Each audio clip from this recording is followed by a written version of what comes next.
तो दोस्तों स्टोरी की शुरुआत में बुढ़िया को दिखाया जाता है जो कि घर के काम में लगी हुई थी। वो सोच रही थी कि सब काम नौकर के भरोसे नहीं करना चाहिए, कुछ काम में मैं भी हाथ बटा देती हूँ तो थोड़ा सा आराम महसूस हो जाएगा, वरना वो भी हमें छोड़कर चला जाएगा। वो काम कर ही रही थी कि तभी उसका पैर स्लिप होता है और बुढ़िया धड़ाम से नीचे गिर जाती है। नौकर के साथ साथ बुढ़िया की बहू और बेटी दोनों भाग कर आती है और बुढ़िया को सहारा लगाकर उठाती है। बुढ़िया बोलती है, आज तो लगता है मौज आ गई। नौकर बुढ़िया को रूम तक छोड़ कर आता है। तब बुढ़िया उसकी पावर का अंदाजा लगा लेती है और बोलती है, कितना पावरफुल है हमारा नौकर, कोई हीरो से कम नहीं है। तभी उसकी बेटी वहां पर उसे पानी पिलाती है और वो डॉक्टर को फोन करती है कि उसकी माँ फिसल गई है तो मौत आ गई है, कृपया करके जल्दी आ जाइए। इसके बाद वीर बाहर आ जाता है तो सौम्या भी बाहर निकल कर आती है। वो इमोशनल होने लगती है। वो सोचती है कि अभी तक तो सब कुछ ठीक था, लेकिन उसकी माँ गिर गई है और उसे मौत आ गई है। वो इमोशनल हो ही रही थी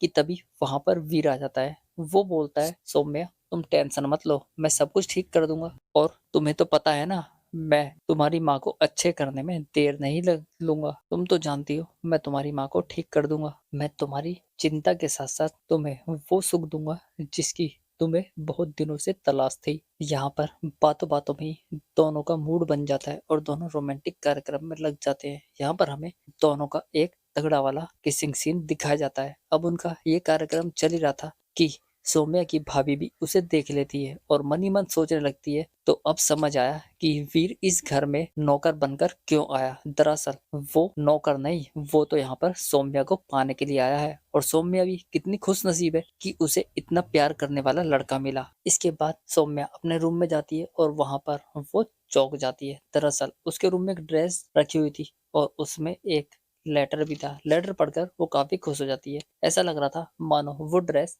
वीर ने उसे गिफ्ट की हो। वो वहां पर वो ड्रेस देख ही रही थी कि तभी उसकी भाभी रूम में आती है और बोलती है, ये ड्रेस तूने कब ली? पहले तो मैंने नहीं देखा। तब सौम्या बोलती है, वो भाभी मैंने 2 महीने पहले ली थी ये ड्रेस, अभी तक कभी मौका ही नहीं मिला कि मैं इस ड्रेस को पहन लूं। अब उनकी बात चल रही थी कि तभी सौम्या के फोन पर डॉक्टर का फोन आता है और डॉक्टर बोलता है, सौम्या तुम्हारी माँ की रिपोर्ट आ गई है तो आप क्लिनिक आकर रिपोर्ट ले जाइए। जिसके बाद सौम्या अपनी भाभी से बोलती है, भाभी आप माँ का ख्याल रखना, मैं अभी डॉक्टर साहब से मिलकर रिपोर्ट लेकर आती हूँ। इतना बोलकर वो वहां से चली जाती है। सौम्या के जाने के बाद उसकी भाभी सौम्या की ड्रेस ट्राई करती है जो कि काफी सुंदर लगती है। उस ड्रेस को पहनकर वो रूम में देख ही रही थी कि तभी पीछे से वीर आ जाता है और उसके साथ रोमांटिक होने लगता है। वो उसे देख नहीं पाता कि वो सौम्या नहीं उसकी भाभी है। यहाँ पर वीर उसके साथ रोमांटिक होने लगता है और भाभी भी उसका पूरा साथ देने लगती है। लेकिन जैसे ही वो उसे सामने से देखता है तो उसके पैर के नीचे से जमीन खिसक जाती है। वो सौम्या नहीं उसकी भाभी थी। तो वो बोलता है, मेम साहब आप माफ कर दीजिए, लेकिन मेम साहब तो यही चाहती थी जो वीर कर रहा था। इसलिए वो बिना देरी के ही भाभी के साथ रोमांटिक कार्यक्रम करने लगता है और रोमांस करने लगता है। यहाँ पर हमें दोनों का पलंग तोड़ कार्यक्रम दिखाया जाता है। आज भाभी वीर को वो सुख दे रही थी जो सौम्या ने उसे कभी नहीं दिया था। यहाँ पर दोनों सुख पा लेते हैं। इसी के साथ ही हमारा ये एपिसोड खत्म हो जाता है। तो मिलते हैं नेक्स्ट एपिसोड में, तब तक के लिए धन्यवाद।